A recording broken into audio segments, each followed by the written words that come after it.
방금 우리 윤 목사님께 소개해 주신 대로 저는 미국 목회를 오래 했습니다. 한 20년 했는데 저는 원래 미국 장로교회 목사로 미국 장로교회 신학교에서 공부하고 미국 장로교회에서 안수받고 미국 장로교회에서 목회하고 미국 장로교회에서 은퇴를 한 정통 미국 장로교회 목사입니다. 미국 장로교회는 우리 한국의 장로교회 모교회로 우리 새생명 장로교회가 속해 있는 우리 통합 측하고는 긴밀한 관계가 있는 교단이죠. 아무튼 저는 우리 이성재 목사님 특별히 존경하는데 부족한 것을 이렇게 귀한 자리에 불러주셔서 자리를 빌어서 다시 한번 감사드리고 우리 목사님과 더불어 우리 당회원 모두께 다시 한번 감사를 드립니다. 아무튼 오늘 부르심을 받은 일에 합당하게 행하라 하는 제목으로 우리 함께 말씀을 한번 되돌아보겠습니다. 우리 한국 장로교회 장로교단의 수가 지난 10년 동안에 합동 측에서는 55만 명, 그리고 우리 새생명교회가 속해 있는 우리 통합 측에서는 46만 명이 감소해가지고 지난 10년 동안에 한국의 장로교인이 100만 명이 줄어들었어요. 지금 교인들이 교회를 떠나는 사람들이 증가하는 시대에 우리 살고 있습니다. 이 교회가 이제 교인들이 떠나고 있는데 그것이 원인이 외적인 일이든 내적인 일이든 우리가 교회 생활을 시작했으면은 교회 생활을 성공적으로 마무리해야 될 거 아니에요? 그렇죠? 근데 성공적인 생활을 못하고 떠난단 말이에요. 근데 하나님께서 인간의 몸으로 이 땅에 오셔가지고 이 땅에 하나님의 나라를 세우시려고 왔는데 주님께서 하신 말씀 가운데 하나가 뭐냐? 하나님의 나라는 밭에 감추인 보화다, 이런 말씀을 하셨어. 여러분 기억하시죠? 하나님의 나라는 밭에 감추인 보화다. 그런데 우리를 하나님의 나라의 백성으로 불러주셨는데 하나님 나라에 감추인 보화를 알고 다니지 못하기 때문에 교회를 다니다가 그렇게 중도에 나가는 거예요. 이 밭에 감추인 보화를 내가 정말로 터치해보고 만져보고 체험하고 그 보화를 누리고 살았다고 하면 나가라 그래도 안 나가는데, 이걸 하나님께서 말씀하셨는데도 보화를 누리지 못하는 거예요. 한마디로 교회 안에 두신 복을 우리가 체험하지 못하고 산다, 이렇게 얘기할 수 있어요. 근데 오늘 본문에 부르심을 받은 일에 합당하게 행하라 말씀했는데, 우리가 부르심을 받은 부르심에 합당한 교회 생활을 할 때 주님께서 감춰두신 보화를 누리며 영적 풍요를 누릴 수가 있다, 이렇게 얘기할 수 있단 말이에요. 우리는 교회 자체가 축복임을 깨달아야 돼요. 그러니까 오늘 우리가 이 본문을 통해서 들여다봐야 하는 건 뭐냐? 우리 예배를 드리는 성도들이 해야 할 합당한 교회 생활이 뭔가, 이걸 반드시 알고 우리가 생활을 해야 된다고. 그런데 첫 번째, 서로를 용납하고 하나 되기를 힘써라, 그런 말이 있어요. 에베소 4장 2절로 3절에 모든 겸손과 온유로 하고 오래 참음으로 사랑 가운데서 서로 용납하고 그랬네. 평안에 매는 줄로 성령의 하나 되게 하신 것을 힘써 지키라.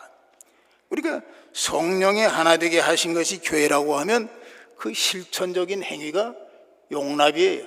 용납. 우리가 지금 살고 있는 이 사회는 자본주의 사회로 그러잖아요. 자본주의.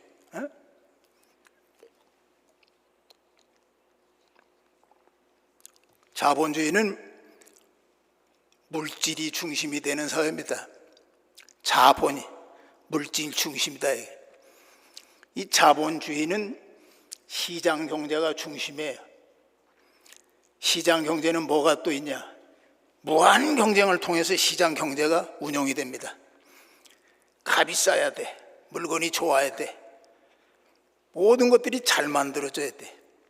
무한한 경쟁 속에다 우리 인간들을 우리가 살고 있는 자본주의 사회에 우리 살고 있는 우리 모두들이 경쟁에 시달려. 경쟁, 극심한 경쟁 속에 있어요. 여러분들이 들여다보는 유튜브라든지 여러분들이 들여다보는 웹사이트라든지 여러분들이 들여다보는 텔레비전, 여기는 전부 경쟁 사회를 통과해가지고 저 앞자리에 있는 사람들, 1등 하는 사람들이 나와서 다 거기 설치고 있어요. 1등 안 하면 경쟁에서 아주 거기를 다 통과해서 나와가지고 대단한 사람들이 그 자리에 나가 있단 말이야. 그런데 여러분들은 그것을 들여다보고 있어요. 매일같이 들여다봅니다. 텔레비도 보고 유튜브도 보고. 1등 하는 사람들이 나와서 노는 세계 들여다보다가 우리가 어떻게 심리적인 루저가 돼버려요. 나는 1등 못 해보는데 심리적인 루저로 우리 사회가 그렇게 된다. 이렇게 되다 보니까 우리가 뭐냐면은 이렇게 극심한 경쟁 속에서 살다 보니까 대립이 만연돼 있어요. 대립이 만연돼 있단 말이에요. 편가르기, 다툼 만연돼 있고 온 사회가 계층 간, 세대 간, 이념 간의 분열로 치닫는 사회가 돼가고 있다. 여러분 그거 인정하실 거예요. 그러니까 이 사회가 이렇게 치닫고 있는데 우리 좌표를 잘 읽어야 돼요. 이런 사회에 살다 보니까 우리 사회에 관용이 사라졌어요. 관용. 오늘 본문에서 오래 참음과 사랑 가운데서 서로 용납하고, 용납이라는 게 없습니다. 지금 이 사회 용납하려고 안 해. 남을 받아들이려고 안 해요. 그러니까 내가 서로 다른 사람, 나하고 다른 것을 용납하려고 하지 않는 사회가 돼가고 있는데, 이렇게 다름이 나하고 다른 사람, 다른 것으로 하나 되지 못하고 다툼을 만들고 문제를 만드는 사회로 지금 막 되어가고 있단 말이에요. 근데 여러분 어떠세요? 이 다름의 문제를 우리가 이렇게 경쟁 사회에서 나와 다른 사람들과 부딪히고 사는데, 이 다름의 문제를 우리는 시비의 문제로 본다고. 시비. 나하고 다른 것은 잘못된 거라고 보는 이 시대에 우리가 깊이 매몰되어 있단 말이에요. 그렇지 않아요? 그런데 우리가 이게 나하고 다르다고 한다고 해서 그것이 잘못됐다라고 얘기한다고 그러면 안 된단 말이에요. 근데 우리는 이 다름의 문제를 사회에서도 그렇고 교회에서도 그렇고 다름의 문제를 시비의 문제로 풀어요. 에? 시비의 문제. 옛날에 고사에 시시비비 비시시라 하는 말이 있어요. 여기 저 화면에도 나오는데, 시시 이게 한자어거든요. 이거를 한번 잘 보셔야 돼. 시시 옳은 것을 옳다 하고, 이렇게 번역해야 돼. 한문을. 비비 그른 것을 그르다고 한들, 비시시 그것이 다 옳은 것은 아니다. 비라고 하는 건 부정사인데 문장이 처음에 나오면 부분부정이 돼요. 부분부정. 그 다음에 나오는 시는 동사고 그 다음에 나오는 대명사야. 그것이 다 옳은 것은 아니다. 옳은 것을 옳다고 하고 그런 것을 그러다고 해도 그것이 다 옳은 것은 아니다. 옛날에 어른들이 어쩌면 이렇게 기가 막히게 가르쳤는지 모르겠어요. 이거 우리 잘해. 성도가 교회 안에서 힘써야 할 일이 이것인데, 오늘 우리 이 에베소서는 우리 전통적으로 교회론을 다루어요. 우리 주님이 말씀하신 교회는 이렇게 돼야 되겠다라고 하는 얘기들이 에베소서에 많이 담겨져 있다고. 그런데 이 에베소서에 아주 쉽게 써놨어요. 겸손과 온유로 하고 오래 참음으로 사랑 가운데서 서로 용납해라. 시시비비 비시시보다도 더 훨씬 더 쉽게 주님이 가르치는 용납이라고 하는 것이 있어야 된다. 우리가 용납하는 삶을 살 때 주님께서 하나님 나라에 숨겨두신, 감추어 두신 이 보화를 누릴 수가 있다는 거예요. 용납하는 삶을 살지 않는 사람, 하나님의 나라에 감춰둔 보화를 누릴 수가 없는 거예요. 용납하는 사람. 그런데 우리가 이 시비를 가리다가 교회 생활에 실패하거나 또는 다른 사람을 실족시키는 일도 많아요. 우리가 이 시비 문제를 가리는 것은 예를 들어서 여러분들이 시비를 가리는 일이 많잖아요. 가정이나 사회에서. 여러분들 가정이나 교회에서 다 마찬가지지만 시비를 가리세요. 시비를 끝까지 가려봐. 두부 자르듯이 다 가리라고. 너무 속 시원해. 시비를 가려서 나는 옳고 너는 그러다고 하는 걸 밝혔어. 너무 기분 좋아. 두부 자르듯이 딱딱해서 이건 옳고 이건 그러지 않니? 라고 했는데 주저앉는 거예요. 여러분, 이 가운데는 그런 분이 없습니까? 시비 가리다가 주저앉은 사람들, 시비 가리다가 나락으로 떨어진 사람들, 시비 가리다가 가정이 무너지고, 시비 가리다가 교회가 분리되고, 시비 가리다가 문제가 생기고, 여러분들이 생기는 문제가 시비 가리다가 그렇게 된 거 많아요. 그 옛날 어른들이 그랬잖아요. 시시비비는 비시시라니까. 옳은 것을 옳다고 하고 그런 것을 그러다 한들 그것이 다 옳은 게 아니다. 근데 주님이 오늘 말씀하셨어요. 오래 참음과 사랑 가운데서 서로를 용납해야 된다. 이거 용납이라고 하는 거, 이거 한자어인데 용이라고 얼굴 용자야. 동사로는 담따라고. 나비라고 하는 건 줄로 묶어서 잡아당겨서 네 개로 끌어오는 게 나비예요. 나하고 다른 것이 있다 하더라도 잘 내 마음속에 담고 끌어다가 내가 품을 줄 아는 거, 이게 용납이란 말이에요. 우리나라 그 세종시대 때 황이라고 하는 정승이 있는데, 어느 날 이 사람이 대궐에서 퇴거해가지고 나오는데 자기 집에 들어가니까는 자기 그 하인들이 막 싸우는 거요. 두 사람이. 대감이 들어오니까 한 사람이 쫓아와가지고 막 자기 사정을 얘기해. 내가 이만저만해서 이렇게 하는데 내가 이렇게 이 사람하고 다투는 일은 이런 일로 이렇습니다. 대감이 판단을 해 주시오. 황희정승이 들어보니까 그 말이 옳거든. 얘기할 것도 없이 네 말이 옳구나, 이렇게 했단 말이야. 그러니까 한 사람이 또 쫓아와가지고 무슨 말씀을 그렇게 하세요? 제 말씀도 들어보셔야지. 그래가지고 얘기를 하는데 그 얘기를 또 다 듣고 보니까 그 말이 옳아요. 그래, 황희정승이 그래 네 말도 옳구나, 이렇게 답변하니까 그 옆에 있던 자기 황희정승의 부인께서, 대감 이 하인들이 지금 시비를 가리자고 당신한테 와가지고 사정을 얘기하면 어떤 사람이 얘기를 옳다고 얘기를 해줘야 될 텐데 두 사람도 옳다고 그러면 이게 뭐가 되는 거예요? 그러니까 황희정승 왈, 당신 말도 옳소이다. 응? 그래서 그 가정의 모든 시비가 그저 황희정승의 말 한마디로 다 웃으면서 그것이 해결됐다는 옛날 얘기가 있습니다. 오늘 이 본문에 주신 오래 참음으로 사랑 가운데서 서로 용납하고, 우리 용납이라는 단어가 얼마나 놀라운 영감을 암시해주는, 놓쳐서는 안 되는 영적 성품인가. 용납이 없기 때문에 교회를 떠나는 거예요. 용납이 없기 때문에 1년에 10만씩이 떠나는 거예요. 용납이 받아들임이 없어. 이것이 왜 그렇습니까? 구조적인 모순도 있어요. 이렇게 그냥 경쟁 사회에 돼가지고 모든 사람 극심한 사회, 다른 사람을 친구로 보질 못해. 다른 사람을 다 경쟁 상태로 보는 거예요. 이것은 세상에서는 그러지만 이 하나님의 나라에서 그렇게 되면 안 된다는 거예요. 오늘 이 에베소서가 우리에게 그것을 지극히 강조하고 있어요. 용납해야 된다. 부르심을 받은 일에 합당하게 행하는 사람은 서로를 용납하는 자요, 서로를 용납하는 자만이 교회 안에 감추인 보화를 누릴 수가 있다. 오늘 우리가 또 두 번째 들어야 되는 얘기는 뭐냐?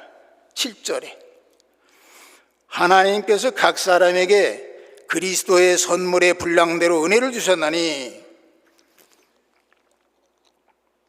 지체의 분량대로 섬겨야 돼요.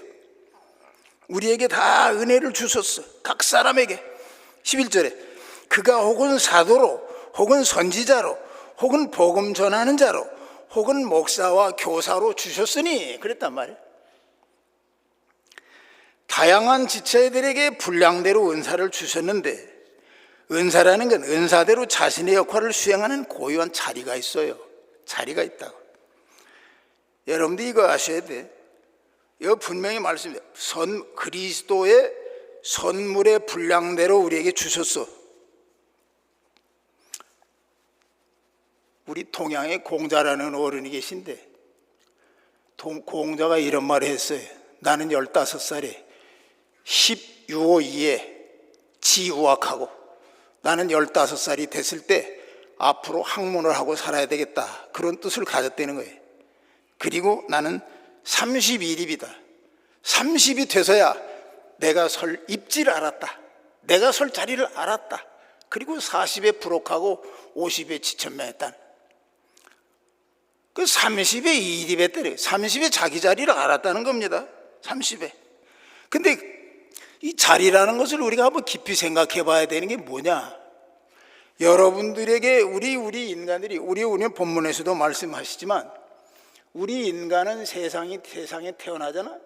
태어날 때 각자의 자리가 다 있어. 여러분들의 자리를 한번 되돌아보세요. 여러분은 부모의 자리, 자식의 자리, 언니의 자리, 형님의 자리, 여러분들 스승의 자리, 제자의 자리, 여러분들이 가는 곳마다 여러분의 자리가 있어요. 있죠? 여러분들의 자리가 있어. 자리가 다 있다고. 그런데 문제는 뭐냐? 우리 인생사에서 말이죠, 여러분들이 문제를 만들고, 여러분들이 고달픈 일이 있고, 여러분들이 어려움을 겪고, 여러분들이 환난에 처했다고 하는 것은 되돌아보면은 여러분들의 자리를 떠나 있다가 생기는 일이 100%예요. 맞아요, 틀려요? 다 그거예요. 다. 아내의 자리를 버렸다가, 남편의 자리를 버렸다가, 부모의 자리를 버렸다가, 자식의 자리를 버렸다가, 자리 떠나서 생기는 문제가 대부분이에요. 내 자리를 알아야 되는데 자기 자리 모르고 돌아다니고 그냥 칠퍽한 데 돌아다니다가 문제 만들고 어려움 만들어가지고 눈물 짜고 사는 거예요.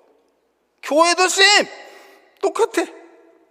몸된 교회의 지체로서 자리가 있는데, 재직의 자리도 있고, 성도의 자리도 있고, 교사의 자리도 있고, 성가대원의 자리가 있는데, 이 자리를 지키고 각자의 역할을 수행해서 그리스도의 몸을 세워가라고 우리에게 말씀하셨는데, 이것을 뭐라고 그러나 영어로? 디아코니아, 섬김이라고 얘기해. 섬김. 이렇게 섬겨가야 돼. 이것을 섬김을 통해서, 디아코니아를 통해서 그리스도의 몸을 세워갈 때 이것이 온전한 성도가 되어가는 것이다. 오늘 12절에 그랬어요. 이는 성도를 온전케 하며 봉사일을 하게 하며 그리스도의 몸을 세우려 하십니다. 오늘 12절의 말씀 얼마나 은혜가 되는 말씀. 그리스도의 몸을 세워갈 때 우리가 온전하게 된다. 네? 온전하게 돼. 그 우리가 여기서 뭘 들어야 됩니까? 우리 듣고 가야 되는 게 뭐예요? 우리 자신을 되돌아볼 때 나는 그리스도의 몸을 세워가는 성도로서 과연 온전한 성도인가를 이 시간 묻는 자리가 돼야 된다. 거저 왔다 거저 돌아가는 것이 아니라. 아까 우리 목사님께서도 소개했지만 저 이제 평생 목회를 했어요. 원래 저는 공학도인데, 공학도를 미국에 유학 갔다가 신학으로 바꿔가지고 목회를 했는데, 제가 신학교를 저 텍사스에서 오스틴 세미나를 했거든요. 우리 장로교 10개 신학교 중에 그 오스틴에 하나 있는데, 은혜 받아가지고 신학을 했는데, 신학교 졸업하니까 누가 불러주는 사람이 있어야지. 나는 공학도로 연구소 생활하는데 미국에 왔는데, 아니 신학교 졸업했다고 누가 담임 목사 불러줘요? 내가 뭐 부목사를 해봤어, 교육목사를 해봤어, 전도사를 해봤어, 아무것도 안 했는데 신학교만 딸랑 졸업한 거예요. 아이 그러지, 이게 은혜 받아가지고 목회하겠다고 신학교를 가는데 불러주는 사람이 없어. 근데 내가 원래 전공이 화학이거든. 나 한국에서 대학원까지 졸업했으니까. 그래서 이력서 냈지. 나 취직이라도 해야 되겠다고. 그래서 화학은 회사에서 연구소에서 오라는 거예요. 나 신학까지 졸업하고 나 거의 취직했어요. 몇 주 다녔다고. 그랬는데 나를 불러주는 데가 있더라고. 내가 은퇴한 교회인데. 아니 전도사도 안 해본 사람이 이 사람들이 왜 불렀지? 불러가면서도 이거 아주 스캡틱한 일이야. 아니 그게 미국 장로교잖아요. 아니 근데 전임자 목사님이 교회를 잘 지으시놓고 문제가 생겨가지고 물러나게 되신 그런 교회예요. 그 미국 장로교회 노회에서 미국 총무가 교회 청빙위원장이 돼가지고 광고를 냈는데 이 교회 목사로 올 사람은 누구냐? 미국 장로교 신학교를 졸업한 자가 첫 번째 조건이에요. 두 번째, 미국 장로교 정치와 신학을 이해하는 자가 두 번째. 그리고 다른 얘기가 없어. 너 뭐 전도사를 몇 년 했냐, 부목사를 몇 년 했냐, 담임목사 이거 묻지도 않아. 하나님의 은혜 가운데 완전히 신출내기가 시니어 패스터를 안수받았다니까. 그런데 내가 이제 교회 가서 난 뭐 아무것도 모르는데 시니어 패스터가 돼가지고 나는 전도사부터 다시 배웠어요. 그 교회에서 배웠다고. 그게 여러분들이 말이니까 그렇지 쉬운 일이요, 보통 일이 아니거든. 그 원숭이가 이런 그림이 있다. 눈 막고 있고 귀 막고 있고 입 막고 있는 그런 원숭이 그림이 있더라고. 내가 그렇게 3년씩 보냈어요. 입 막고 3년, 귀 막고 3년, 눈 막고 3년. 10년쯤 지나니까 우리 성도들이 그때는 저를 이해해 주시고 풋내기로 보지 않고 이렇게 해서 은혜 가운데 맞춘대. 제가 왜 이 얘기를 드리냐? 내가 평생 목회를 하면서 가장 많이 들었던 얘기들이 뭐냐면 성도들이 나를 찾아와가지고 목사님 나 이만저만한 일로 시험 들었습니다. 이 얘기 무척 하더라고. 나 목사 때문에 시험 들었다는 얘기가 아니라 교회 생활을 하다 보니까 이런 일로 해서 시험 들었습니다. 그런데 나는 그게 처음에 풋내기가 돼가지고 무슨 얘기인지 몰랐어요. 내가 목회를 끝날 때쯤 되니까 이게 무슨 얘기인지 알겠어. 이게 여러분 교회에서 시험 든다는 얘기를 참 많이 하는데 왜 시험 듭니까? 그것부터 한번 물어봅시다. 뭐 때문에 여러분들이 시험 드는 거예요? 뭐 때문에? 이건 다른 게 아니에요. 여러분들이 자리를 벗어나서 내가 섬기는 자리를 벗어나서 섬김을 받아보려고 하는 자리로 가다 보면 시험 들어. 맞죠? 고개를 끄덕이시는 분 없어요? 아멘 없습니까? 에? 내가 섬기는 자리에 있어야 될, 내 자리가 섬기는 자리인데 집사가 되고 재직이 되고 무슨 뭐 교사가 되고 뭐가 되든 섬기는 자리에 서 있었는데 섬기는 자리를 버리고 섬김을 받으려는 대로 갔다가 거기서 시험 드는 거예요. 다른 게 아니더라고. 이것은 공자에게는 입지도 마찬가지지만은 이것은 교회뿐만이 아니라 여러분들이 나가서 가정에서든 사회에서든 직장에서 어디든지 통용되는 말씀이에요. 만약에 여러분들이 교회 생활이 불편하다, 지금 앉아 계신 분들 가운데도 그런 분들이 계신지 모르겠어요. 교회 생활이 나는 어색하다, 이런 분이 있으면 오늘 이 말씀 앞에서 자신을 되돌아봐야 돼. 나는 교회 나오면 아이고 좀 어색하고 어떻게 좀 뻘쭘하고 어떻게 이게 불편한데 왜 그렇습니까?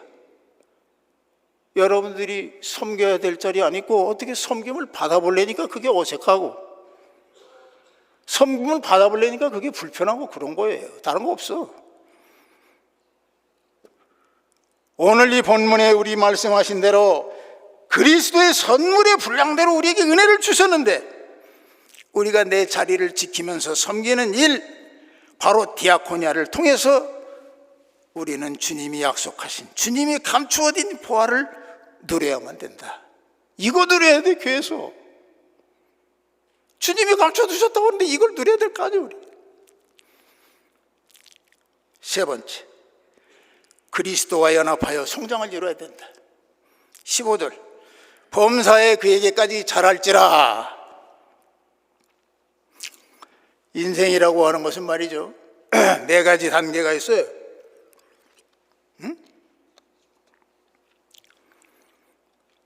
우리 할아버지와 함께 읽었던 주역이 생각납니다. 원형리정에 인간은 태어나서 성장하고 결실하고 죽는다. 여기서 벗어나는 사람은 없습니다. 에? 없어. 이거 태어나는 거하고 죽는 것은 만인이 다 똑같아. 태어나고 죽는 건 다 똑같아. 다른 건 뭐냐? 성장해서 결실하는 것이 달라. 우리가 살면서 여러분들이 지금 아주 여기저기서 그저 잘 살아보고 자녀들 잘 가르치고 뭐 비즈니스 잘 돼, 여러분들이 인생의 모든 힘을 투자해가지고 해보려고 하는 게 뭐예요? 결실을 얻어보려고. 결실, 풍성한 결실이 되게 있기를 원합니다 해서 여러분들이 달리는 거예요. 누구나 다 그러죠. 그런데 어때요? 그 결실이 다 있어요? 여러분 다 결실, 풍성한 결실들이 여러분 있습니까? 삶 중에? 왜 어떤 사람이 결실인데 어떤 사람이 결실 열매가 없는 삶을 사느냐? 두 번째, 성장하지 못해서 그래. 성장하고 나야 결실이 있어. 결실은 이 열매는 아무나 있는 게 아니야. 잘 자라야 돼. 그 오늘 15절의 말씀이 뭐예요? 범사에 그에게까지 자랄지라. 그러니까 자라야 돼. 자라야. 온전한 성장이 가져다 주는 결과가 결실이에요. 주님께서 마태복음 21장 19절에 어디를 가시는데 시장하셔가지고 무화과나무를 바라보고서는 열매를 구하는데 없어. 그 주님께서 무화과나무를 저주하셨다고. 에? 이파리는 아주 그냥 엄청나게 무성한데 열매 하나가 없는 거예요. 열매 하나가 없어. 그 저주하셨는데 이것을 우리가 어떻게 들어야 되느냐? 열매 없는 삶을 주님께서 어떻게 다루실까를 보여주는 비유로 들어야 된단 말이에요.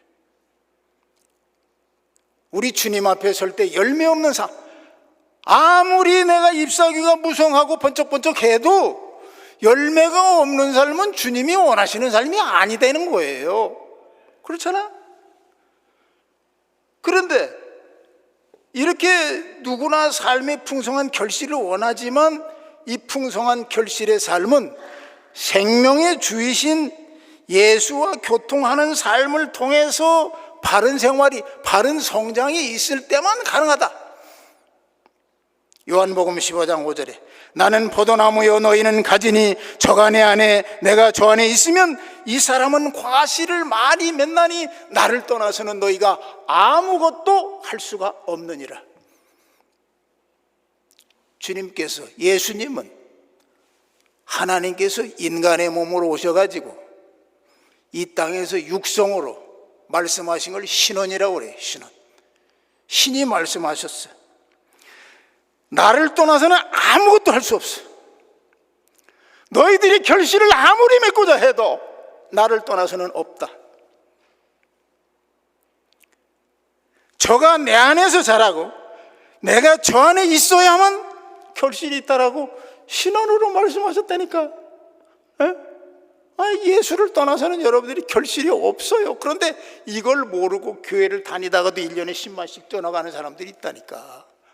이게 물론 감춰두신 보화를 전혀 체득하지 못하고 세상의 흐름 따라 좌표를 읽어야 됩니다.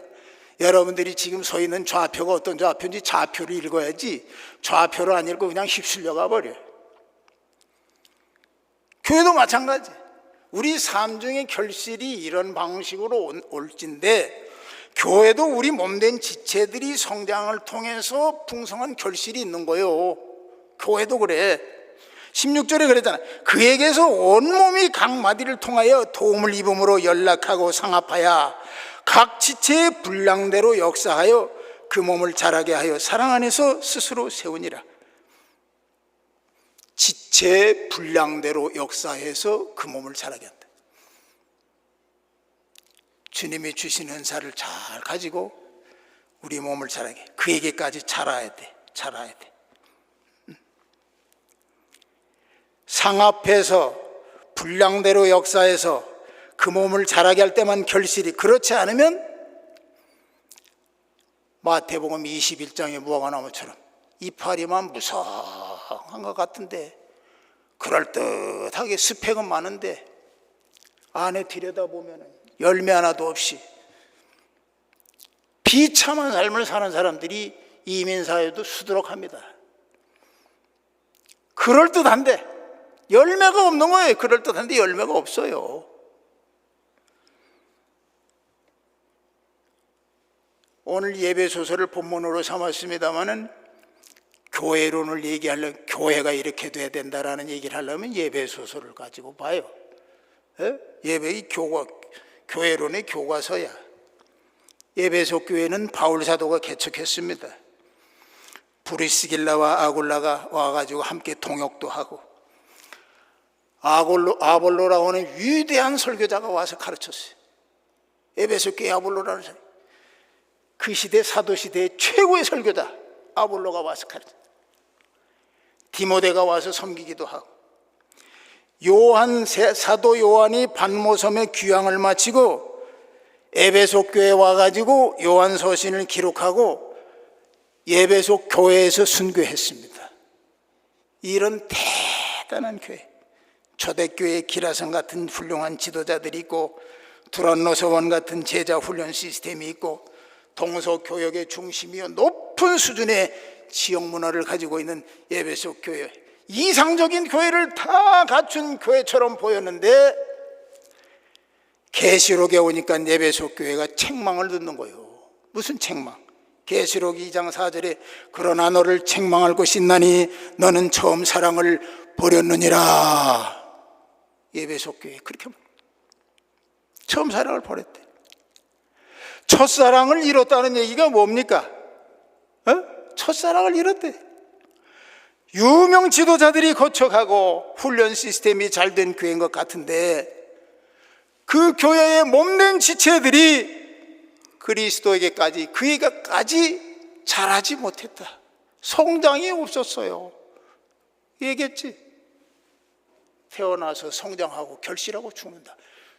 결실이라는 건 성장이 선행이, 성장이 안 되면 결실을 할 수가 없어요. 그런데 에베소 교회 와서 결실한 걸 찾으려니까 없네. 왜? 성장이 안 됐어. 성장을 못한 거예요. 지체들이 성장해야 되는, 주님이 원하는 결실이 없었다. 여러분들이나 저나 우리 결실이 있어야 됩니다. 여러분들의 삶을 정리할 때 나는 이런 결실을 가지고 섭니다라고 주님 앞에 서는 결실이 있어야 되는데, 이런 풍성한 결실이 있으려고 하면은 주 안에서 온전한 성장이 있어야 돼. 이 성장, 겉보기 성장이 아니라 속사람이 성장하는 성숙이 있어야 됩니다. 숙자는 익을 숙자예요. 밑에다가 불화자를 씁니다. 익어야 돼. 사람이 잘 익어야 돼. 잘 익은 열매로 서야 된단 말이에요. 그래야 주님이 기뻐하신다고. 오늘 우리의 결론을 얘기합니다. 이 부르심에 합당한 교회 생활이라는 것을 우리 설교 제목으로 삼았는데, 부르심에 합당한 교회 생활이라고 하는 것은 첫 번째가 용납하는 삶이에요. 여러분 앞으로 이제 용납해야 됩니다. 우리 새생명교회든 우리 어느 지역의 교회 다 마찬가지예요. 용납하는 삶을 통해서 교회가 모든 사람이 들어오고, 나하고 다르다고 팽개쳐서는 안 돼. 다른 것이 그런 것이 아니에요. 용납하는 교회. 용납하고 용서는 달라요. 용서는 개인적인데 용납은 교회적이야. 교회는 용납하는 교회가 돼야 된다. 두 번째로는 내게 주신 은사로 자신의 자리를 잘 지켜야 돼. 자리 지키지 못하고 실떡벌떡하고 돌아다니다가 그저 질퍽한데 미끄러지고 넘어지고 아주 엉망진창된 사람들이 얼마나 많아요. 이거 드라이브를 잘못해가지고 인생 드라이브 잘못해가지고 망가진 사람이 한두 사람이네. 자기 자리를 지킬 줄 모르는 거예요. 세 번째로 주님이 몸된 교회를 이루는 지체로서 온전한 성장이 있어야 된다. 성장. 요거 정말 오늘 이 주시는 말씀이 교회에 주시는 놀라운 영감입니다. 이 영감이. 이렇게 할 때 풍성한 결실이 있고 영혼의 삶을 부하게 돼. 영혼의 삶.